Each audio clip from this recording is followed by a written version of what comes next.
Magandang araw sa aking mga kaklase at sa aming guro sa komunikasyon na si Binibining Maria Cleofe Oleta. At ngayong araw ay tatalakayin natin ang kasaysayan ng wikang pambansa sa panahon ng mga Hapon. Kasaysayan ng wikang pambansa sa panahon ng Hapon. Itinakwil ang kulturang kanluranin nang sumiklab ang ikalawang digmaang pandaigdig at sakupin ng mga Hapones ang Pilipinas.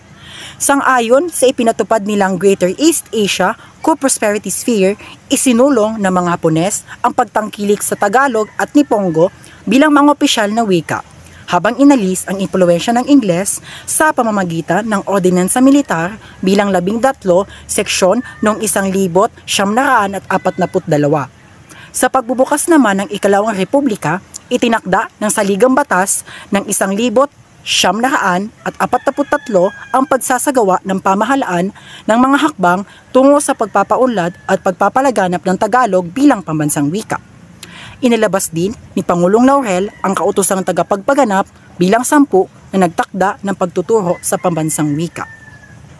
Hindi pa man nakukumpleto ng Pilipinas ang 10 taong transisyonal na pamamahala ng pamahalaang Commonwealth na dapat sana ay magtatapos noong 1945, na antala na ito ng biglang pagpasok ng mga pwersang Hapones bunsod ng pagsiklab na ikalawang digmaang pandaigdig.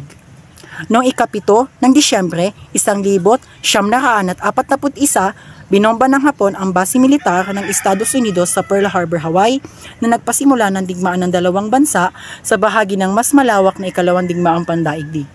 Pagsapit ang ika-2 ng Enero noong 1942, tuluyan ang nasakop ng Hapon ang Maynila at inilagay ang Pilipinas sa ilalim ng Imperyong Hapones. Noong ika-10 ng Hulyo taong 1943, isang bagong saligang batas naman ang binuo ng Preparatory Commission for the Philippine Independence na pinagtibay noong ika-4 ng Setyembre noong 1943. Nang sumapit ay ika-14 ng Oktubre 1943, pinasinyanaan ng ikalawang Republika ng Pilipinas, itunuring na isang gobyernong puppet na itinatag ng mga Hapones na ang Pangulo ay si Jose P. Laurel. Ang tunay na layunin ng Hapon sa pagpapasiklab ng ikalawang digmaang pandaigdig sa Asya ay ang pagsusulong ng Greater East Asia Co-Prosperity Sphere, isang rehiyon ng mga bansa sa Saligang Asya na nakapagkukunan ng Hapon ng mga hilaw na sangkap at pagluluwasan nito ng produkto. Ang Greater East Asia Co-Prosperity Sphere na pinamumunuan ng impyernong Hapones ay isa ring ideolohiyang naglalayong gawing nakapagsasariling rehiyon ang Saligang Asya. Nagtatamasa ng pantay na kasaganahan at malaya sa anumang impluwensya ng Amerika at Europa. Bunsod ng ideolohiyang sinusulong ng Hapon, nangyari ang puspusang pagbubura ng kulturang Amerikano sa kamalayang Filipino. Kung ginagarantiya ng Batas Tidings McDuffie ang paggamit ng Ingles bilang wikang panturo sa mababang paaralan na pinapanatili ng Pangulong Quezon, kahit nakapagpalabas na ang Pangulo ng kautosang tagapagpaganap na kumilala sa Tagalog bilang batayan ng wikang pambansa, unti-unti naman binubura ng pwersang Hapones ang anumang impluwensya ng mga wikang pamana ng Estados Unidos. Ayon sa Ordinansa Militar bilang 13 na ipinalabas noong ika-24 ng Hulyo 1942 ng Philippine Executive Commission na pinamunuan ni George B. Vargas, ang Tagalog at Nihongo ang magiging opisyal na wika sa Pilipinas. Gagamitin lamang ang Ingles na pansamantalang wika habang tumutungo ang mga Pilipino sa mastery ng Tagalog at Nihongo. Nagpatuloy ang pagtatakwil sa kulturang kanluranin maging sa Saligang Batas ng 1943. Ayon sa Artikulo 9, Section 2, dapat magsagawa ng mga hakbang ang pamahalaan tungo sa pagpapaunlad at pagpapalaganap ng Tagalog bilang pambansang wika. Sang-ayon ito sa isa sa mga propaganda ni Pangulong Laurel na isang watawat, isang bansa, isang wika. Noong ika-30 ng Nobyembre taong 1943, inilabas ni Pangulong Laurel ang kautosang tagapagpaganap bilang 10 na nagtakda ng pagtuturo sa pambansang wika. Pinalawak nito ang dating probisyon ng kautosang tagapagpanganap bilang 263 na nagtatakda ng pagtuturo ng pambansang wika sa paaralang pampubliko at pribado sa bansa. Dahil sinaklaw na rin ang pagsasani sa mga guro sa pambansang wika, simula taong pagpaaralan 1944 at 1945 pagpapasiklab upang mabilis na malaganap ang paggamit ng pambansang wika bilang pangunahing wikang panturo sa lahat ng paaralan at hanggat maaari pati sa mga kurso sa kolehiyo. Pinagbuksan din noong ika-3 ng Enero, 1944 ang isang surian ng Tagalog gaya ng surian ng Nipongo. Upang ituro ang Tagalog sa mga gurong di Tagalog na pagkaraan ay ipadadala sa mga lalawigan upang magturo ng pambansang wika. Ang mga pinunong militar ng pwersang Hapones ang naging mga tagapagturo ng Nipongo. Binigyan din naman ng katibayan ang mga nagsipagtapos junior, intermediate at superior. Dahil din sa pangkulturang paglilinis na isinulong sa panahon ng mga Hapones, kahit ang mga manunulat na dati nang nagsusulat sa Ingles ay napilitang magsulat sa Tagalog, gaya ni na N.V.M. Gonzales, Narciso, Reyes at iba pa. Panahon ng Hapon, vernacular sa edukasyong primarya sa Military Ordinance numero 13 noong ika-13 Hulyo 1942 ng Commander-in-Chief ng Imperial Japanese Forces, pinagtibay na ang mga wikang opisyal na magsisilbing publikong gamit ay wikang Hapon, Nihongo at wikang Tagalog. Ito rin ang naging probisyon ng Konstitusyon ng Republika noong 1943. Itinuro ang Nihongo mula sa 1943. Ang mga bernakunal ay ginamit sa pagtuturo ng pagbasa at pagsasalita sa grado 3 at 4 at ang Tagalog sa grado 5 at 6. Sinunod din ng naunang direktiba, Department Order No. 1 Series 1940 na pagtuturo ng Tagalog sa ika-4 na taon sa high school at sa mga normal na school. Pansamantala muna ang ginamit pa rin ang Ingles. Maaaring malaki ang naging papel ng mga dating nagtataguyod sa wikang Tagalog ng mga dayuhan at mga Pilipinong opisyal. Mga samahang pangwika, mga eksperto, mga pahayagan at mga manunulat at grammarian. Sa pagpili sa Tagalog bilang wikang pambansa at wikang opisyal sa panahong ito, ngunit maaaring planong transisyon lang ito patungo sa paggamit ng Nihongo. Hindi nga lang nagtagal ang panahong ito kung kaya't hindi napatunayan ang hinalang ito. Ang pagsuporta at sa katutubong wika sa panahon ito ay panandalian lamang dahil sa maikling panahon ng pananakop ng mga Hapon. Pagsulong ng wikang pambansa. Una, pinagbabawal ang paggamit ng wikang Ingles. Pangalawa, maging ang paggamit ng aklat at periodiko tungkol sa Amerika. Bawal din ang paggamit ng mga katutubong wika o partikular na rin ang mga wikang Tagalog sa pagsulat ng mga akdang pangpanitikan, panahong na mayagpag ang panitikang Tagalog. Ordinansa, Militar, bilang 13, nagpatubad ang komisyong ito ng mga pangkahalatang kautusan buhat sa tinatawag na Japanese Imperial Forces sa Pilipinas. Pananakop ng mga Hapones. Una, binuksan muli ang paaralang bayan sa lahat ng mga antas. Pangalawa, itinuro ang wikang Nihongo sa lahat, ngunit binigyan din ang paggamit ng Tagalog. Pangatlo, ang gobyerno militar ang nagturo ng Nihongo sa mga guro at paaralang bayan. At dahil dito, isinilang ang kalibapi o kapisanan sa paglilingkod sa bagong Pilipinas. Ang pagpapabuti ng edukasyon at moral na rehenerasyon at pagpapalakas at pagpapaunlad ng kabuhayan sa pamamatnubay ng Imperyong Hapones. Si Benigno Aquino ang nahirang na direktor nito. Pangunahing proyekto ng kapisanan ang pagpapalaganap ng piliwikang Pilipino sa buong kapuluan. Katulong nila sa proyektong ito ang surian ng wikang pambansa. Nagkaroon ng usapin sa pagitan ng mga tagapagtaguyod ni wikang pambansa at liberal na aral sa tradisyon ng mga Amerikano. Nagkaroon din ng debate sa pagitan ng mga Tagalista laban sa mga kapwa Tagalista. Nagkaroon din ng argumento ang mga Tagalog sa di-Tagalog. Isa rin sa usapan sa pagitan ng mga Tagalista laban sa mga may kaalamang panglingwistika.